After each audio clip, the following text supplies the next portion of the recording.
Good morning, everybody. This is Diggs. It's another beautiful day out here in the Pacific Northwest, and today we're going to be talking about Trials of Reckoning. We're going to be talking about what mission I'm farming, what my boss battle hard difficulty technique is, and how you might apply that to your composition to maybe increase your score by a couple thousand, maybe even surpass my score by a couple thousand, and kind of optimally farm this event. So let's go ahead and dig in.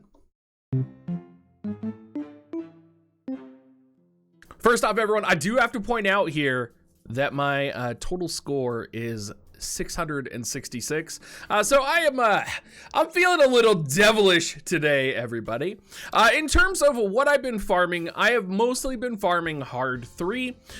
Normally the go-to recommendation is either hard 3 or normal 5. Hard 3 I enjoy because you get more points out of it and it goes a little bit faster. So you don't have to necessarily, leave your emulator on all day. It'll usually farm itself and resolve itself on its own. You don't have to spend, all day farming this stuff. I almost said shit. I apologize for the cussing. Let's talk about the hard mode farm though, because that is going to be where we want to spend most of our time. And we're going to talk about kind of the different things that I've tried. We'll go through the battle itself and we'll talk about my formation here. So looking at my formation, I've decided to go for Oberon, Aranea, Kilfe, Prompto, and Noctis. Now, this was designed to mimic the 11K clear that a lot of people have seen on the internet, that a lot of people are sharing. There are a couple other YouTubers that did a video on it. It's based off of Andras Gafranu's clear, which I'll of course throw in the YouTube video down below. Now, if you're expecting to get an 11K clear every time, I think it's possible. My composition, in mirroring his, I'm usually getting about 9 to 9.5, up to 9.8. I think if I had specific alterations, if I had some units like Prompto lower level, if I had Noctis and Aranea at 120, I may be able to push a 10K auto farm. But I think, getting 9 to 9.8 is going to be really good on its own. And I think there's a lot of tips you can learn from this in terms of being able to apply to your own formation. A lot of people also approached me. I did a whole stream for Trials of Reckoning yesterday where we kind of went over different compositions, different builds, and a lot of people wanted to see Earth Slash Chain with Kilfe, Oberon, and Noctis. And it seems to me that Earth Pierce is actually the better way to go. And, a lot of people wanted to put Exorcist VC on Oberon so that you have access to Triple Trick. And it just seems like, yes, you could do that. And I got a really good auto score farm with that. If you go and watch my stream where we got like 8,300 with that composition. But this composition just reliably gets about 9,000, which is a little bit better. One of the things that's also interesting is kind of the idea of this composition is Prompto is off to the side dealing with the ads and Kilfe kills some of the ads. So what's difficult about this composition is, one, it's very highly agility tuned. You'll notice that there's a lot of agility items on all my characters. It's also variable in terms of enemy behavior. So like for those of you that have seen the 11K clear videos, absolutely, it's probably possible. That's one variation of enemy behavior, but there's a lot of things you have to factor in, particularly with Oberon and Kilfe, that can really swing the number of your auto clear. Specifically with Oberon, his ability for multi-hit pierce, Royal Rend, has a chance to stun, and the Maniple is actually vulnerable to stun. So depending on if you land stun or not, it can change the results of your clear pretty drastically. Usually, it's not going to be that big of a deal, but there are situations where you land stun on the enemy and it will kind of shred your opportunity to get a higher score. There are times where you know, you want the Maniple to move, but you've stunned it with Oberon. And what tends to happen is Kilfei is supposed to take out the adds, and that gets you a lot of extra points. But because the Maniple has been stunned, Kilfei's now out of position, can't kill the adds, you lose out on those points. So there's a lot of things going on with Oberon in particular that can actually mess up the entire run. Now the run does very specifically rely on Oberon going first, Kilfei going second, and Aranea going third. You take advantage of Aranea killing the wind-based adds, right? Because you get elemental type advantage points, so you want to make sure to do that. And the run kind of does itself. We do summon Alophicolis with Aranea. Of course, keep in mind Alophicolis's evocation ability, Rampaging Riot, is going to be a 2-hit Earth Pierce attack, so it is going to chain better with Oberon, and it's also going to chain with Noctis when he uses his Pierce attack. So there's a lot going on here where, like, I turned the Espers off on all the other units. We've doctored their abilities, we've doctored their agility. So I'm just going to go over that because, you know, as we're going over the abilities and the different layouts here, what's going to be more important is you know how to agility tune, how to change your composition around, because you're most likely not going to be able to emulate my composition 100%. You are most likely going to be adjusting and changing things to suit you. So one thing I found really useful were the gold anklets while I was agility tuning this battle. For example, you want Kilfei and Oberon really to be fast in the beginning. Agility tuning with Espers was really useful. So all of that was really helpful. Slowing Prompto down is actually really important if you've leveled him up. So putting on a slower Esper, putting on the black bow tie. I got my television on here and it's changing my colors, but there we go. Putting on the black bow tie on him, but also making sure that he's gonna have like an agility buff to use is all very important. So Oberon's gonna get bells, of course. We are running Dragon Spear, Nightblade Mastery. Biggest thing you want, basically everything turned off except for Royal Rend. He will use Royal Rend and his LB are going to be the two kind of big things you want on. You can leave Subjugating Spear on, but he will never use it just because he is going to deal a lot more damage with Royal Rend, and he's going to use his Limit Break off the start of the battle. Aranea is an interesting, we have Inertia Controller and Warrior Spirit on. Inertia Controller for the Luck and Pierce attack, Warrior Spirit for the max HP and attack. I really wish Aranea had access to some more, I guess, better abilities. I would say I was a little let down by Aranea in the raid performance, essentially. We set Dragon's Blade on her. You do want to have her with her LB on. She will use High Wind, and you will want her to use High Wind. It's how she's going to take out the adds. I don't have her LB leveled, so again, this could be another kind of optimization choice for me if I wanted to improve this formation, maybe push the boundary of 10k to 11k like we've seen in some of the videos. I could probably level High Wind. But in terms of her abilities that we have left on, we have a lot of stuff on. We leave pretty much everything on for her, but most of the time she is going to be using Rapid Piercer for the 2-hit pierce damage.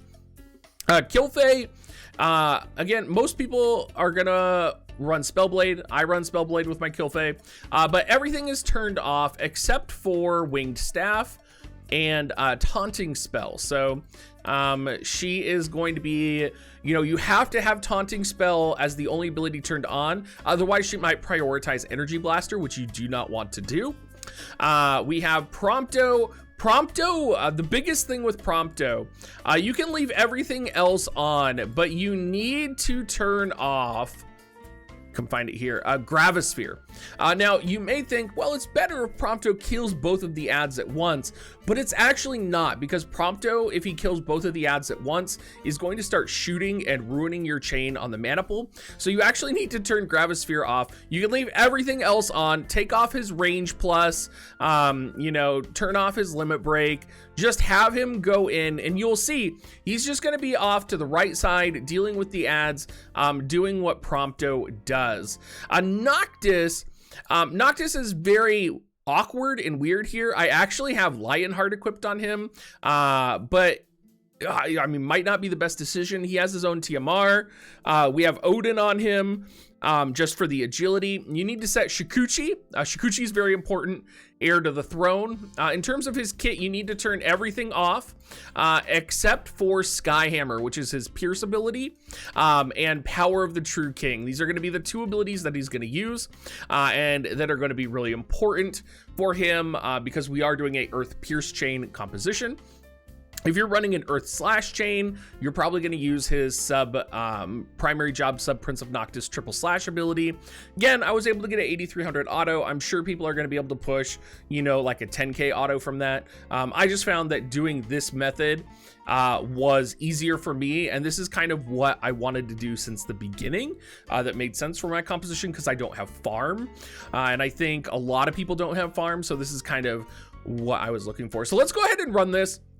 Again, the goal was to have a fully automatic composition that can score reasonably high. I do want to farm and get the materials, and I'll kind of talk about some key points here on what's going on in the fight. We're going to go on normal speed, and I'm just going to talk about what you want to watch for and how you want to agility tune your team. And this could probably, you know, when it's fully agility tuned, hit 10k reliably.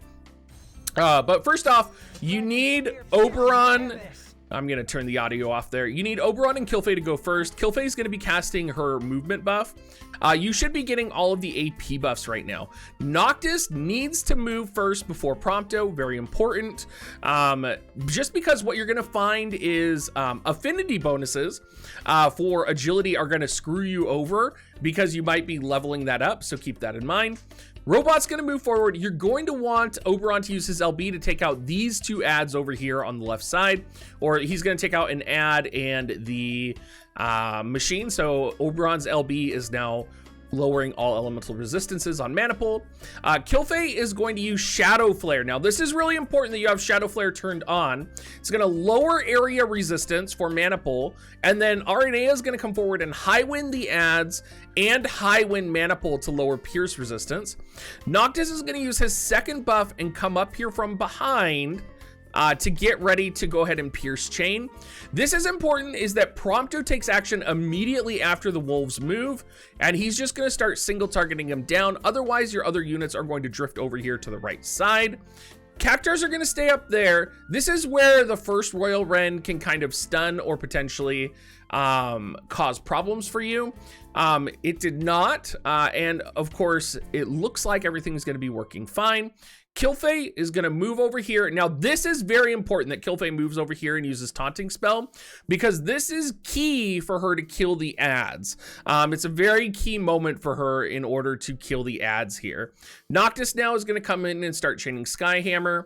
If you can find a way to lower Prompto's agility after this so he doesn't take another turn, Prompto's going to kill the other ad. And what you want to see here is you want to see Kilfei go for the ads after this. And what I'm scared is going to happen here is Kilfei is going to Taunting Spell the Maniple, which is what happened here, because Kilfei is not faster than Oberon. So this is an example of where the agility tuning for me backfired, because Kilfei had like one agility more than Oberon, and she decided that because Oberon went first, she's going to chain on Oberon's Royal Wren instead of going and killing the ads. And if she had gone and killed the ads, this would have easily been a 9400, 9500 auto clear for us.